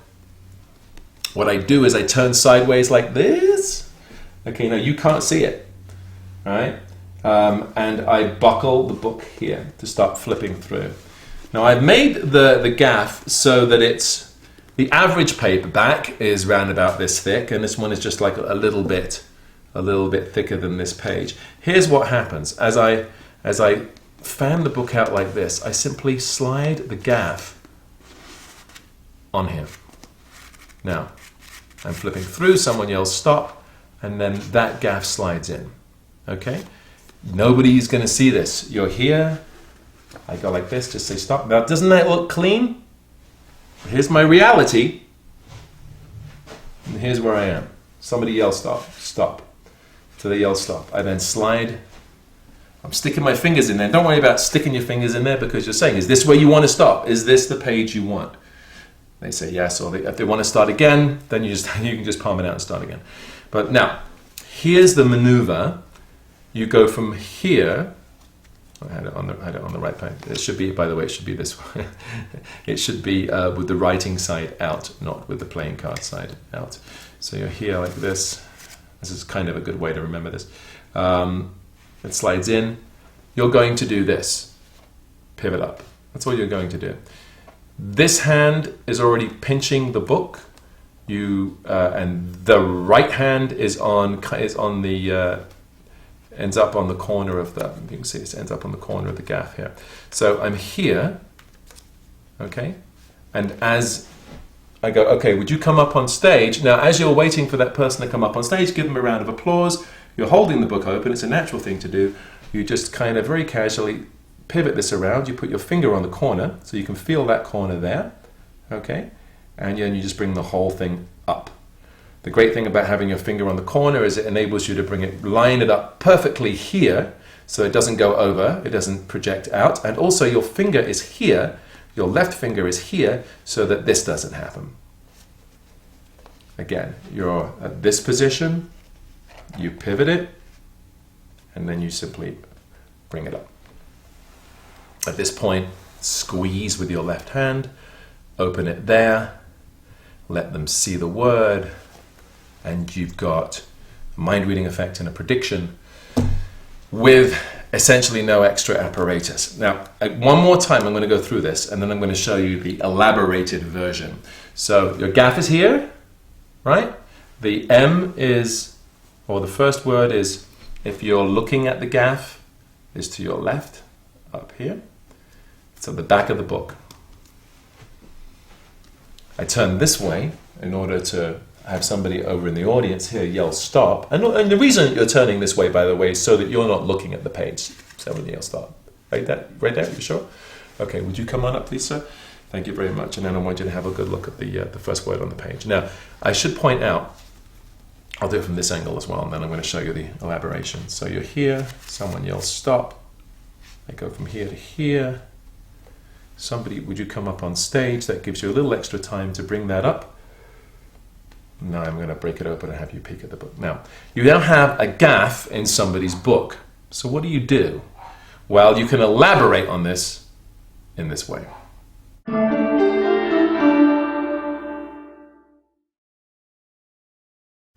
Okay, here's the elaborated version of hardcore with the description on how to dump the gaff, because that's really important. So you forced the first word on the first person, and you tilt the book like this. So you tilt the top of the book toward you. And as you do that, you slide the gaff down a little bit, and you push it in. Okay, like this. So it ends up going into the book here. What does that give you? Well, immediately that makes this book a short book. So you can now force two other words. Those two words being this word on this side of the gaff, which is the first word on the left-hand page, and then the last word on the top line of the right-hand page. And you're using a flash technique. So somebody says stop, you can stop. You kind of time it, stop. It's very easy to do with that gaff in there. It's very easy to do. So you force the first word, and maybe that's your prediction. You go over to somebody else and you go, would you say stop for me? Again, remember, you're using somebody else's book. You can say stop, stop. Have them look at this word. While they're looking at this word, you casually look down and you can see, getting close, you can see the word about right there. That is the word that's going to be forced on the other person. Okay? So, I go like this. You look at this word. This word is rising. This word is rising. Okay, so I bend it up here so you don't flash the gimmick. This is your word. So the first person looks at rising. At this moment, I don't know what that word is, but I do know the person over here is about to pick the word about. So now I go to the second person and I riffle the other way and say stop, stop. And I show that I say look at the top line, look at the last word right here on the top line. They see the word about. As they're looking at the word about, I'm peeking over here. Can you see this? Coming close. I'm peeking over at the word rising while they're looking at about. I have seen this technique used in a number of book tests using little finger breaks and sleight of hand and maybe also where you cut the page short.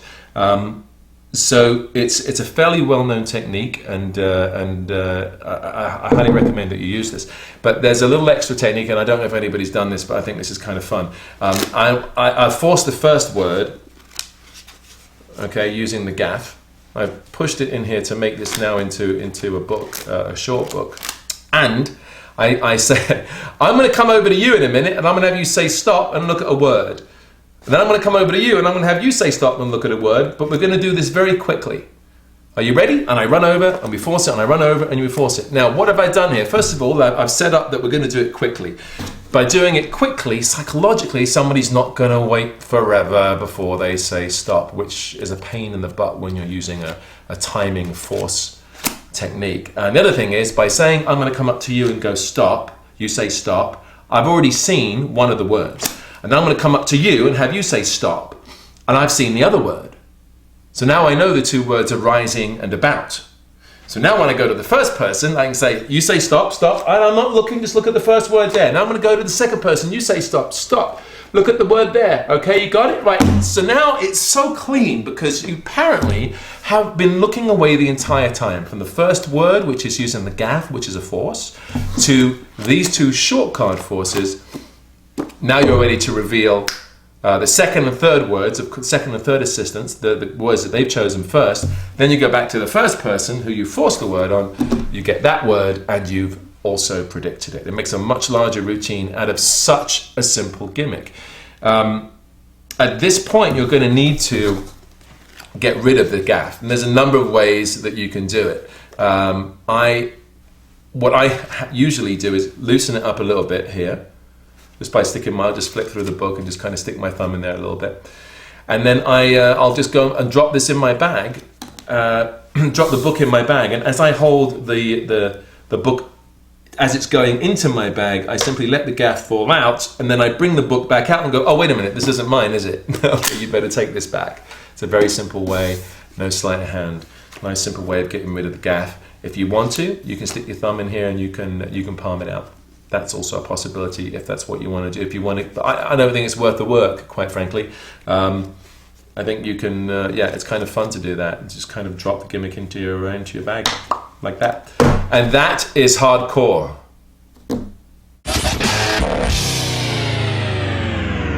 Okay, so I want to talk about the hardcore version that I did just there with the prediction. And we're doing this while Jenya's out walking the dog. This is lovely. I have here, okay, this is the book that she chose from the library, from her library. And this is the gaff that I used. And I used a slightly different loading technique with this version. First of all, there's a little paper clip on the prediction. Obviously, the prediction says arms, and on the hardcore gaff, the word is arms. This is folded up to give you that nice snap open, which is a Max Maven idea, and it's a fabulous way of revealing, as opposed to just kind of like opening a prediction slowly, having this bam. It's powerful. It's very powerful, and I want to thank Max for that, for creating that. And then you have a little paper clip, which you put on here, and then in the paper clip you place the gaff. Now you're going to place it. Now, here's something that I did for fun that you don't have to do. I took a photocopy of my hands and I glued it on the back of the gaff so that when it's in, it's almost invisible when it's in finger palm, and you'll see why I did that in a minute. But the gaff is in your hand, or rather, this is the orientation, so that the word is at the top.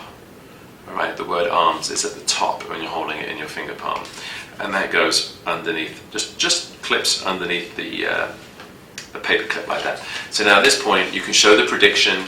You can flash both sides. It's very, very clean. You don't have to worry about palming anything. You're going to come back to that. You send someone to go get the book. They bring back the book.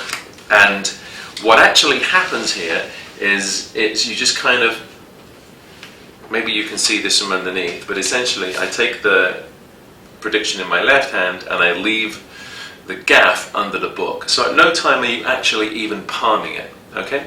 So that, and you hand out the prediction to somebody. They take hold of that. And from this, and again, you've seen me explain this, but I'll go over it one more time. As I bend the book here, you can follow the gaff here. Now, the reason that I had here, the reason I had the photocopy of my hand, because if somebody's on this side, they might get, if this moves here, they might get a flash of white right there. But when you have the fingertips there, it's just enough to make it look, I get a kick out of it, it's just enough to make it look invisible. So, anyway, so you flip through the book like this, right? And you say stop, and they say stop, and you push the gaff into the book.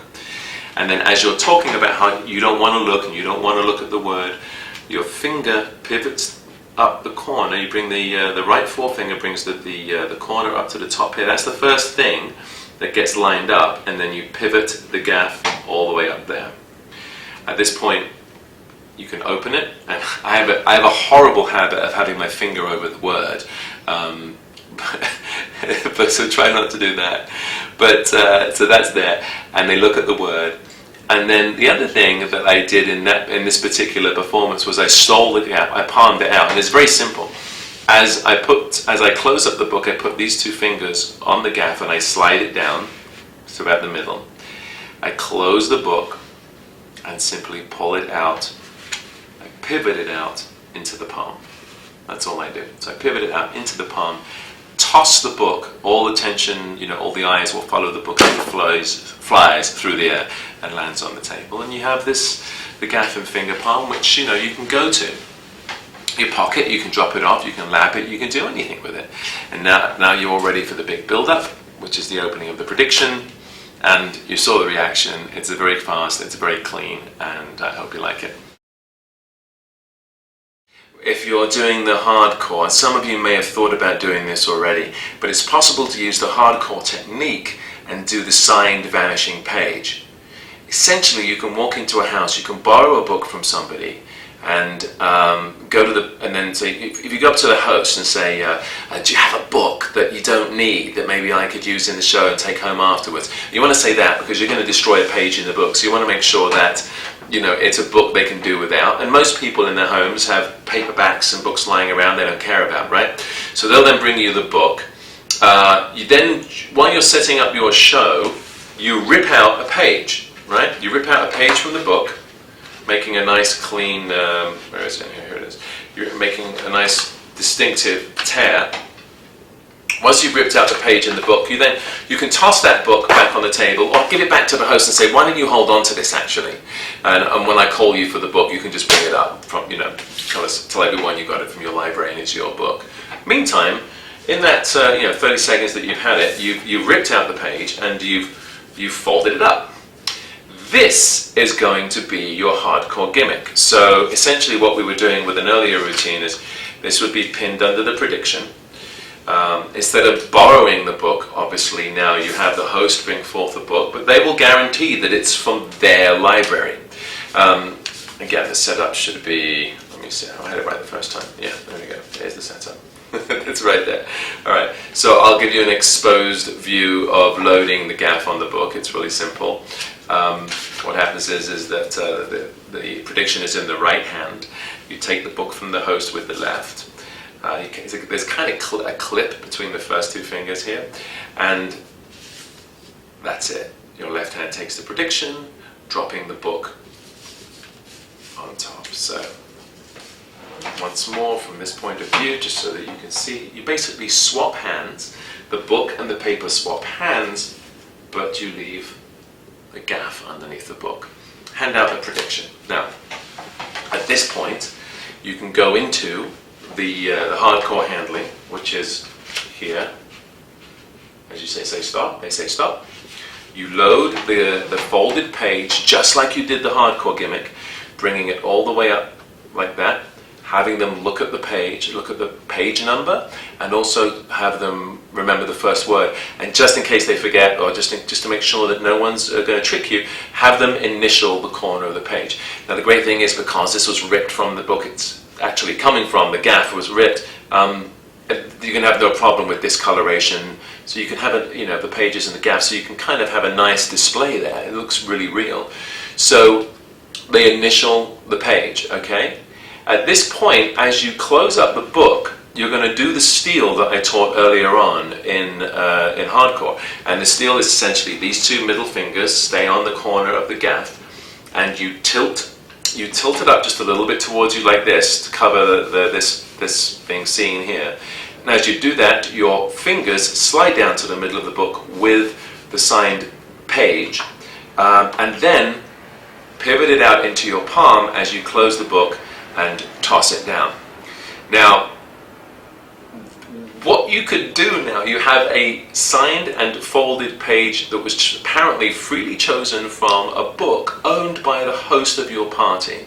Make the most of it. Let's say, for example, you want to do the mind reading bit first where you get the word. Move to the other side of the room, and in doing so, drop this paper, signed paper, behind someone, or like where it falls behind them in their seat, or drop it into a fruit bowl, or you know what I mean? The choice is going to be yours. One of the things I think would be really cool is you stand on the other side of the room from the person who's thinking of the word and holding the book, and when you get the word, that's the first effect. And then you say to the person with the prediction, show everyone what was written on the prediction. As they open up the prediction, you've got all the misdirection in the world to dump this anywhere you want to put it, or even pass it to a stooge, as we showed you earlier, so that you can stick it on the outside of a window. The choice is yours. You had a very clean selection of the page, and it's a very clean steal, it's a very easy steal, and you're home free. And so there you are. And so you could even, I think one of my favorite ideas, I've never tried this, but you palm it off to your stooge, to your assistant, and that person runs upstairs above the place where you're doing the party, opens up the paper and drops it on the floor directly above where you're doing the party, right? So here's the effect. So then what you do is you've got the prediction, you get the word, you've got the prediction, you grab the book back and you go, watch this. You toss the book up so it just hits the ceiling, and when it falls down, nothing's happened. But when they open up the book, they find that the page that was chosen and the word is gone. Maybe I threw the book a little too hard. What's directly above the lounge? Why don't you run up and see if there's anything in that room? You imagine the effect when the host runs up and comes down with the signed page that fits their book. It's killer stuff. So you can see that just by knowing these techniques, the original booked technique, how to make the impromptu booked technique, how to do the hardcore version, and this, which is your hardcore Pegasus page, you should never at any point not be able to do a version of booked. Okay, here's a couple of little warnings if and when you're going to do actually any version of booked. You want to make sure that when you flip through, now you'll notice if you were watching hardcore, at one point I flipped through and actually stopped on, well, this of course would not be a good thing to stop on, but actually stopped on a page where it started a lot lower. Now there's no way that you can stop this from happening. It's one of the reasons why when I use the gimmick, I like to just run my card along the corner and then stick it in. Okay, and again, even if this is a completely blank page, you'll remember that you putting your fingers across the joint, where the part where the gimmick and the page kind of coalesce, you're kind of doing this to flash the gimmick. Okay, so that's that point, so you can do that. If you need to do this, just make sure that you tilt it away. If you're having it above your head, tilt it away so that as you flip through, nobody can see what page you stop on. Okay, so that way you can stick the card in before you bring it down. The other thing is, when it comes to the hardcore gimmick, I was using this large letter M just so that you could follow the orientation of the gaff in the book. Do not make your gaff like this. Please make your gaff like this or like this. Make sure that it's just a simple word. Right here, in this case, it's the word smoked, which is another great word, right? Smoked, because you don't want anything that's going to stand out font-wise that is obviously different to the book, okay? But again, you know, make sure that when you, the great thing about hardcore, by the way, is that you're going to say stuff like this. You're going to be away from the audience, but when you come back to here, don't tilt it like this, tilt it like this. This way you can set up the gaff. You can be holding it above your head the entire time when you're getting it aligned, and then you can bring it down for the person to look at. Okay? All right. You've been warned. I hope you have enjoyed Booked as much as I have enjoyed putting this together for you.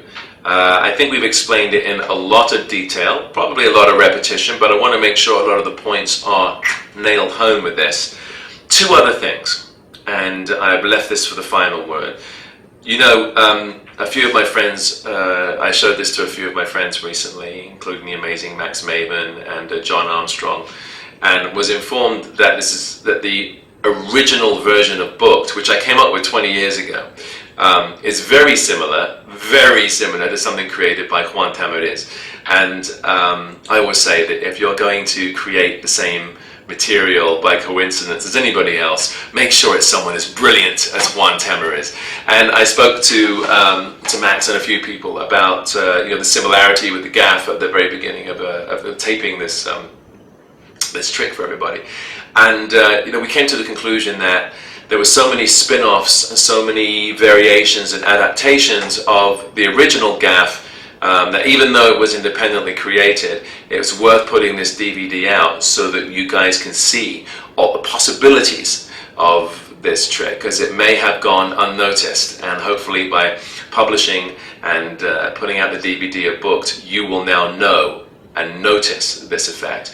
But I would like to say a big thank you to Juan Tamariz for being just such an incredible performer and magician, and having the foresight to create the same thing that I did. Great minds, or at least a great mind and, you know, a normal mind, think alike. The other thing that I wanted to bring attention to, and this is kind of the biggest secret of Booked, and I've kept it for the end of the DVD because I want this to go to people who are serious about learning this effect and doing it properly, and not to the people who just peruse the DVD and then throw it away in their drawer. When you make your gimmicks, okay, and you're going to thank me for this one day. As you know, we're becoming more and more of an international world, and this has happened to me a couple of times where I've gone into someone's home and I've asked them to bring me a book, and it's been in a different language. You need to be prepared.